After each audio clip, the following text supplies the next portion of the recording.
If it's OPC, we've got it covered. Welcome to OPC Expert Plugged In, where we break down the tech and tackle real-world challenges. Let's dive in.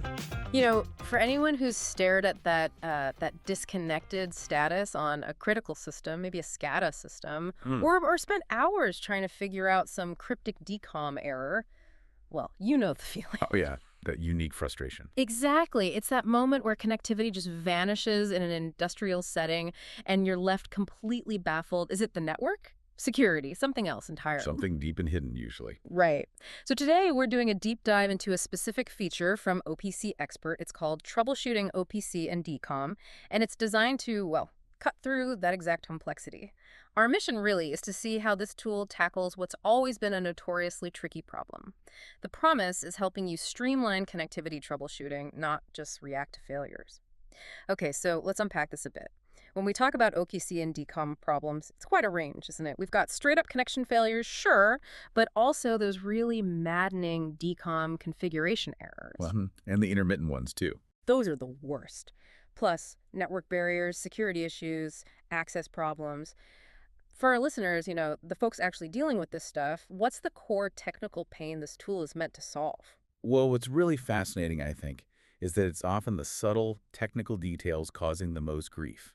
People listening probably know the struggle cross-domain authentication issues, specific firewall rules needed for RPC or DCOM. Yeah, the really granular stuff. Exactly. Or maybe overlooked service account permissions, even those notorious GOD clashes. Most tools just give you a generic error. This solution, though, it tries to dive into those specifics. It aims to tell you why it failed at that detailed level. That granular insight sounds absolutely crucial. And here's something I found really interesting, especially thinking about sensitive OT environments. It operates without installation or system modification. That's a big one. It means, quite literally, no changes to Windows registry or system settings. From a security perspective, that feels huge. How does this sort of zero-footprint approach change things for troubleshooters on critical systems? It's a fundamental shift, really, not just convenience. Think about it. Traditional IT tools often introduce risk into OT environments. Every install, every registry tweak, it's a potential point of instability or a new vulnerability. Right, you can make things worse. Precisely.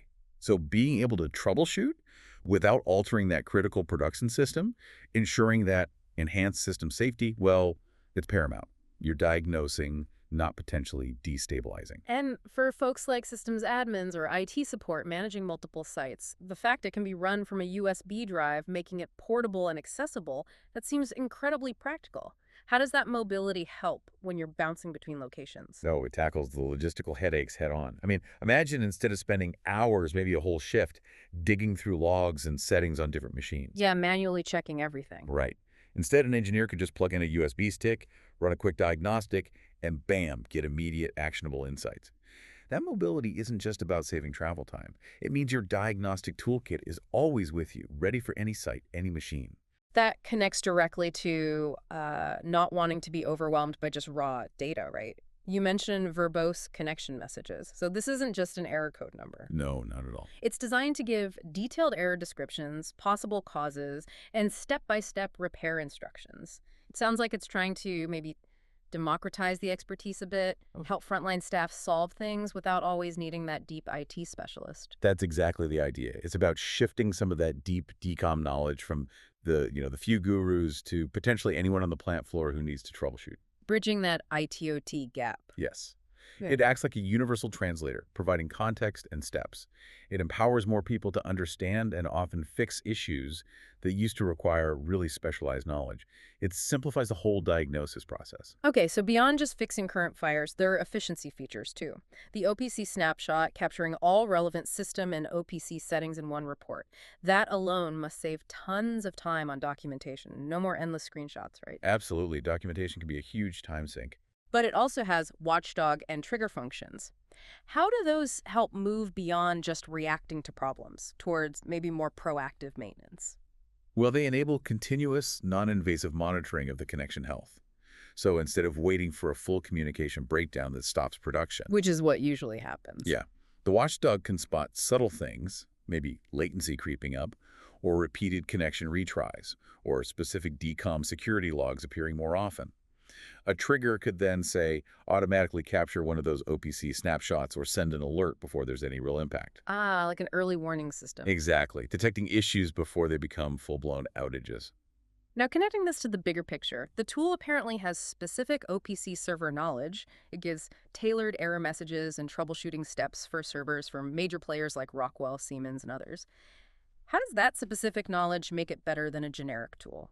It's crucial because it's not a one-size-fits-all world.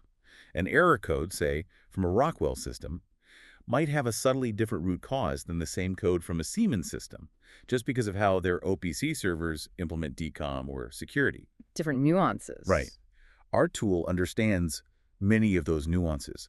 It might pinpoint, for example, a specific RPC dynamic port range issue common to one vendor, or a misconfigured access control list typical for another. That leads directly to more customized solutions and just, well, much better accuracy in finding the real problem. So pulling this all together, what does this actually mean for you, the listener, dealing with these industrial networks day in and day out? It seems to boil down to real operational benefits. Definitely. We're looking at potentially reduced downtime because problems get identified and hopefully fixed faster, maybe even by your own team. That then leads to lower maintenance costs, less reliance on calling in expensive external experts, perhaps. Empowering the in-house staff. Right. And ultimately, that should mean improved productivity overall. Faster resolution, more streamlined troubleshooting, it all adds up. So this deep dive into OPC Expert's troubleshooting OPC and DCOM feature really highlights a practical, seemingly safer and more efficient way to tackle what's been a long-standing headache for industrial engineers. It does. And maybe it leaves us with a final thought, something for you to consider. This raises an important question, I think.